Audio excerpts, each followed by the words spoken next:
नेपाल की भौगोलिक स्थिति ऐसी है कि उसका रणनीतिक महत्व कभी भी कम नहीं हो सकता।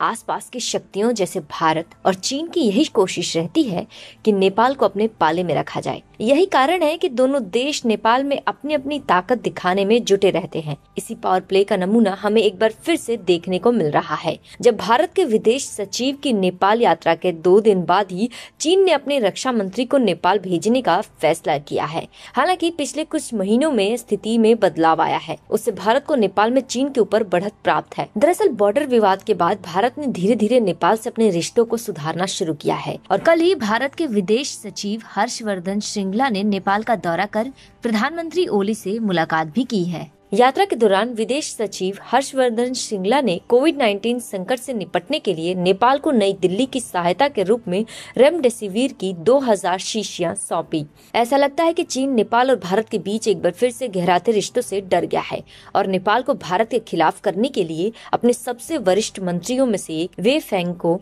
नेपाल भेज रहा है। चीनी रक्षा मंत्री वे फेंग 29 नवंबर को एक दिन की यात्रा पर नेपाल आएंगे। जिस तरह से पिछली बार नेपाल सरकार के आंतरिक मामलों में चीन ने नेपाल में चीनी एम्बेसडर हु याङ्की की मदद से ओली सरकार को अपने पाश में जकड़ लिया था, उसी तरह से एक बार फिर से हु याङ्की सक्रिय हो गई हैं। काठमांडू पोस्ट के अनुसार उन्होंने ही प्रधानमंत्री ओली से मुलाकात कर चीनी रक्षा मंत्री की नेपाल यात्रा सुनिश्चित की। हालांकि उनकी यात्रा ऐसे समय में है जब नेपाल में पीएलए द्वारा नेपाल की जमीन पर अतिक्रमण करने के कारण चीन विरोधी भावनाएं भड़की हुई हैं।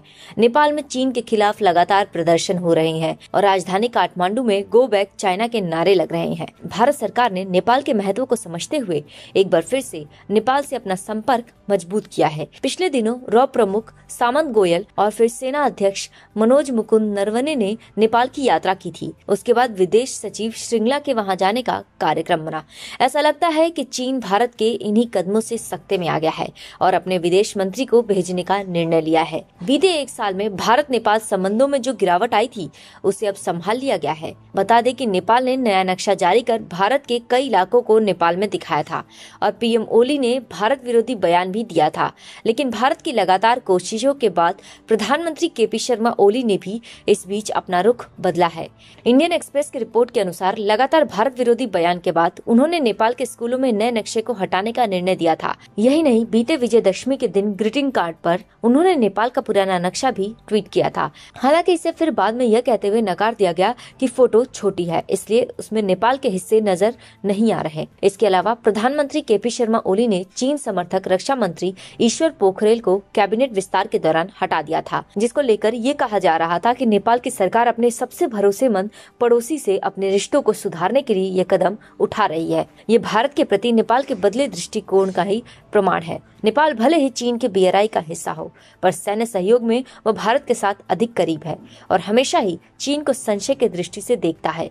ऐसे में एक बार फिर से चीन भारत के नेपाल के साथ संबंधों को बिगाड़ने की भरपूर कोशिश कर रहा है, लेकिन इस बार भारत चीन के खिलाफ मजबूत स्थिति में दिखाई दे रहा है।